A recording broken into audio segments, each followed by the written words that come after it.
Hello, history. How's it going?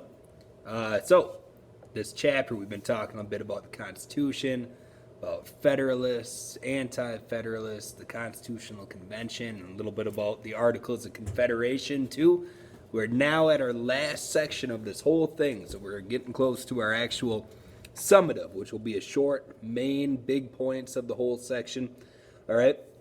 But I wanted to get through a little bit of just kind of run through the notes about what happened with the Constitution and how do we have it today. So, if you remember, our Constitution, even though it was written, they finally agreed on everything, they still needed to get it ratified, and that's where you have that group, the Federalists and the Anti-Federalists, start to argue with each other. Remember, the Federalist side of things was they were all for the Constitution. The Anti-Federalists weren't for it. In the end, though, the Constitution had to be voted on and approved, otherwise known as ratified, by 9 out of the 13 colonies. All right, so they needed a pretty good majority. All right, so our Federalist side of things. Remember, the Federalist ones who were all for the Constitution, they're the ones that favored it. They wanted it to have a strong central government so that the government could actually do its job. A couple famous people, James Madison, who was our note taker at the Constitutional Convention, future president. Alexander Hamilton, if you know that play Hamilton that they talk about a lot, or that was a big deal not too long ago. He was our country's first Secretary of the Treasury. And worked under George Washington in the war. And then John Jay, future governor of New York, has a college named after him. All of these guys were some of the more famous people that were on the Federalist side of things.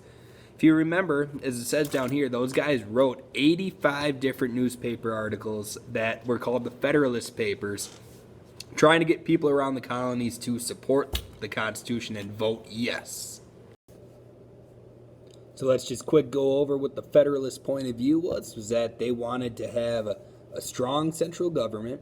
They thought that that was really important because the articles were not strong enough. They couldn't really get the job done. And they thought that a strong central government would be able to better represent us to the world.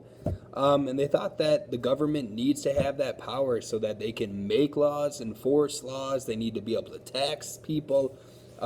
Because that's what the problem was with all of the Articles of Confederation, right? So now the other side, the Anti-Federalists, remember, these were the people that were against the Constitution. They thought the government could be too strong, thought the government might end up acting like a king again. A couple famous ones there. You might be surprised. You got Patrick Henry. He was the guy, said, give me liberty or give me death during the American Revolution. George Mason, another guy that has a college named after him. And then our future third president, one of the biggest, most well-known presidents of our entire history, was actually against the Constitution. Kind of funny enough, but Thomas Jefferson was against it. All right, so let's go over a couple, just review of the Anti-Federalist side of things. Remember, they were the ones that were against the Constitution. A couple of their big arguments were they thought it would weaken the state's powers. The big overall central government or the federal government would easily outrule them and the state's opinions wouldn't matter, and basically the federal government would control everything. They didn't want that, all right? They thought that'd be a little bit like being under a king again. They also said that president, he kind of seems like it's the same definition of the king, one person that's kind of in charge. Who's to say he's not going to become a king again?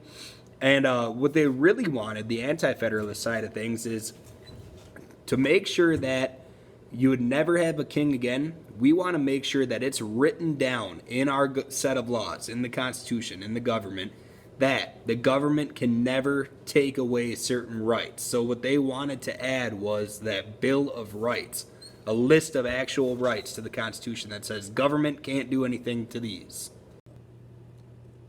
All right, at this point, head on over to part 2 of debating the Constitution. You'll finish up these notes quick.